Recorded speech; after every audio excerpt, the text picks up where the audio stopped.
Suppose a source is generating magnetic field B as shown in this figure.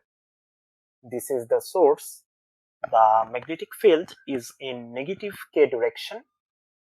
In this region B equals to 0, and in this region B equals to 0 also. In this magnetic field we have a loop of conducting wire whose two ends are connected with the ammeter.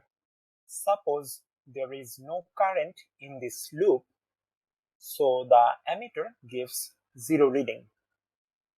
Now suppose the loop is lying in xy plane and it encloses an area A. So the area vector can be written as A equals to AK hat. So the magnetic flux associated with this loop can be calculated as phi B equals to B dot A equals to minus BK hat dot AK hat equals to minus BA. If we change the magnetic field B or area vector A in such a way that magnetic flux changes, then an EMF generates in this loop. Remember, magnetic field and area vector both are vector quantity, so we can change them either changing their magnitude or direction or both. For example, if we take this loop in this region, then the magnetic flux becomes 0 as magnetic field becomes 0. So a change in flux occurs, and due to this an induced EMF generates, similar to the cases that you have seen in the last lecture. As an EMF generates, the ammeter gives a non-zero reading. Here the angle between the magnetic field and the area vector is 180 degree. If we make this angle 120 degree, then the magnetic flux will change and an EMF will generate. This is another way of changing magnetic flux. Doing huge number of such experiments and observing natural phenomena, Faraday found the same result each time. That is, change in magnetic flux generates induced EMF always.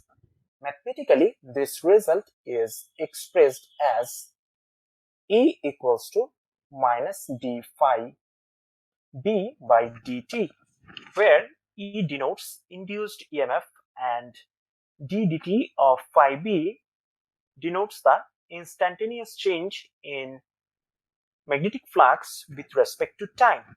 We will discuss the significance of this minus sign in the upcoming lectures. E is nothing but electric potential, so E can be written as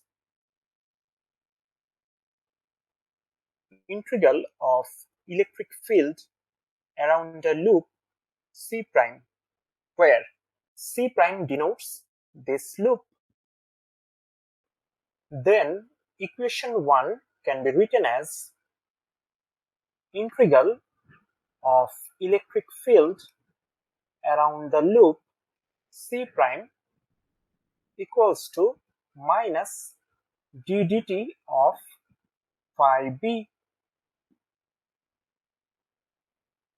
Now, if a loop C encloses any arbitrary surface S, then the magnetic flux associated with this surface phi B can be written as the surface integral of magnetic field.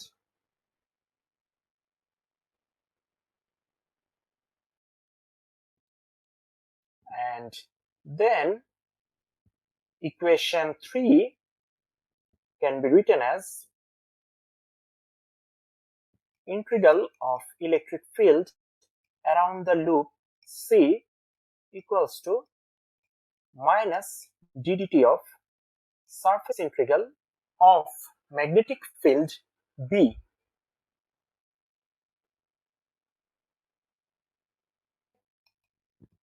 Equation 5 is the general form of Faraday's law. This loop or contour C can be any loop or contour in this universe. That is, Faraday's law is not for loops made by current carrying wires only. The example we started with is a special case of Faraday's law. Faraday's law is one of the Maxwell equations and is a fundamental law of nature, and it has huge significance. For example, this equation is responsible for the fact that Maxwell equation can describe electromagnetic wave.